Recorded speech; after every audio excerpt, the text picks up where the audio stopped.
Hey guys, it's Steph from the Hot Boom Podcast. Man, what a wild weekend for Shedeur Sanders. I mean, you go from projecting to be a top pick, definitely a first rounder, to falling all the way to the fifth, and then just to add insult to injury, we've heard and seen a disgusting prank call that took place. All right, now I'll say this. Like, in a vacuum, it was pretty hilarious, right? Funny. Like, I get trolling. I get internet trolling. This is internet trolling in general at its finest. Okay, that's just the humor side of me. Okay. I can laugh at it, but that being said, disgusting, right? Because I mean, he's falling, he's hoping that he's gonna get picked, and to have your heart racing like this could be a real potential moment for you. No, it was a joke, and this is Jeff Ulbrich, the defensive coordinator, who was the interim head coach for the Jets.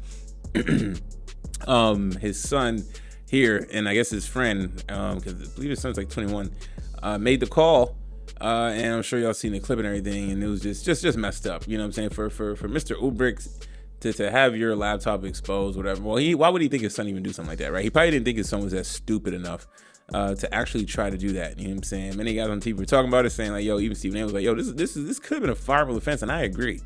Definitely could have been a fireable offense. What other information could have been exposed to this young man that he has access to that he has taken note of outside of just the phone numbers? You know what I'm saying? Not to go dramatic here, but that's what we're playing with here. You know what I'm saying? So, for Shedeur Sanders, it was just kind of like, damn, bro. Like, when I first heard the story, I was just kind of like, did this really happen? I thought it was a joke. I was like, did somebody within his family playing a prank or something, or was he trolling with himself and somebody, you know what I'm saying? But no, this was a real thing. This guy right here pretending to be the GM. So there's that aspect of it, right? Nonetheless, great. He was grateful. He showed a lot of appreciation for being drafted. Okay, and then you fast forward that to now. And I had a feeling about this too, but he might not even make the roster. Which is crazy. I mean, he can't even enjoy this for that long, right? People are saying that he could get cut by the preseason, and I've said in my last video talking about Shedeur Sanders that it's really balls in his court to make the most of this opportunity, whether how short it may be. But could the Shedeur Sanders NFL dream come to a halt in Cleveland and have to wait and see which team will pick him up, right? Crazy turn of events for a guy who was supposed to be a top 3 quarterback in his draft to now being cut. Articles of being cut preseason. Where's the hate coming from? I have no idea. I'm not gonna sound that naive. I have some inkling, but I mean, it just, like everybody's been saying, it just the whole situation just feels more than football. You know what I'm saying? If someone wants to break down, his actual game, in a real technical analysis type of way, sure, okay, but it's just a lot of bad interview, brash, cocky. Okay, well, NFL's allowed to pick who they want. They're allowed to let who in. They're gatekeepers. They're the scouts, owners, GMs are allowed to let who they want in. Okay, so I mean, look, man, Browns GM Andrew Berry admitted that he felt that former Oregon and Oklahoma and UFC star Dylan Gabriel, who the team took in the 3rd round, 94 the world, was better than Sanders.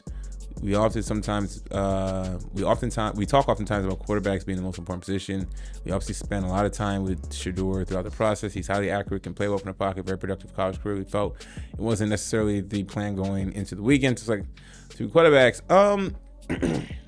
Okay, I mean, and we've seen like the picture of them not looking too happy and all that stuff, and it's just kind of like, okay, well, what part of Dylan Gabriel's game is better? You know what I'm saying? It'd be nice to kind of like, explain that aspect, but no. So, I mean, as much as I like Shedeur Sanders and much as I thought that, he did not deserve to fall all the way down to the 5th, here we are. You know what I'm saying? I still would say this is that, the draft weekend probably didn't go as well as it didn't go as planned as he would like it to. But all this is going to be growth. This is all good growth material for him. He handled being drafted in the 5th round very, very well. Okay, he didn't spaz out on the prank call. Okay, I'm sure this news he's hearing or articles, if he blocks the noise out, or if he's not, hearing that, he could be cut. There's a lot of people talking about it now because the Browns have so many quarterbacks. It'll add more fuel to the fire, right? For Shedeur Sanders. I'm always going to be positive, what I'm saying, when it comes to this, because I don't think Shedeur Sanders deserves the level of scrutiny that he's gotten. Okay. And I'm not buying into the whole, he just can't, he's not that good. All 32 teams, multiple rounds think he's just not that good. I mean, fine. If they want to minimize the Johnny Unitas award, okay, well, I mean, look at his numbers, what he's been able to do. It's year 2 in Colorado. You know what I'm saying? I mean, huge impact, huge football impact. And it's like the national conversation was how good could he be? Could he be a Heisman potential candidate? There was just so much, and then to fall, right? I mean, where was the smoking gun? Was the interviews that bad? You know what I'm saying? I mean, when Shedeur Sanders, when I hear him speak publicly, when he's not joking, it seems like a very smart, articulate, has his thoughts put together young man, and of course he learned it from Deion Sanders. Now, learning from Deion Sanders, could that be a problem in many people's eyes? I don't know. But you know what? When it rains, it pours, and we're seeing this could potentially be his football career rock bottom, right? And only sky's the limit from here. Whether he gets cut, finds an opportunity, or has to just wait around. If he doesn't have an opportunity, if he does get cut, is he still preparing? Is he still working with his QB coach privately, right? Is he still doing the little things to be active and still grow his mind football-wise and grow his game-wise, even though he's not on a team, if he does get cut, and be ready when that next shot comes, right? I really genuinely do feel bad for Shedeur Sanders. Many may don't. It's okay if you don't feel bad for these rich millionaire kids and stuff like that, but at the end of the day, they're human beings and they have a goal and they have a dream. And I think that his story is not going to be over and done. I'm believing that.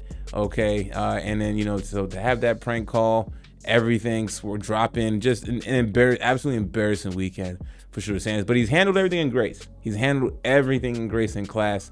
And that is, if NFL people are still going to view him in a negative way, watch how he has handled the draft weekend. Anyways, guys, let me know your thoughts about all this, man. Thanks for watching. Please like, subscribe.